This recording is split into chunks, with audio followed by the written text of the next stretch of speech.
মানুষ ন্যায় বিচার পাবে, কিন্তু না, তারা কি করলেন?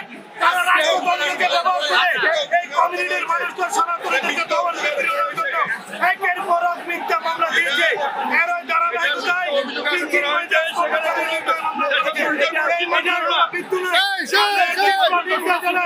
প্রতিবাদ জানাই। মিথ্যা মামলা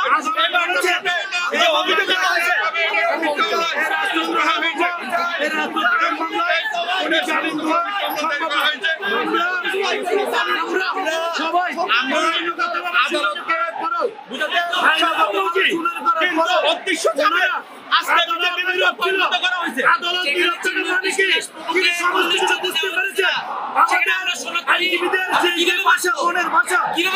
বুঝতে পেরেছেন, তিনি বুঝার পর তিনি নীরব ছিলেন, কিন্তু এটা উপরের মহলে দিতে পারতেছে না।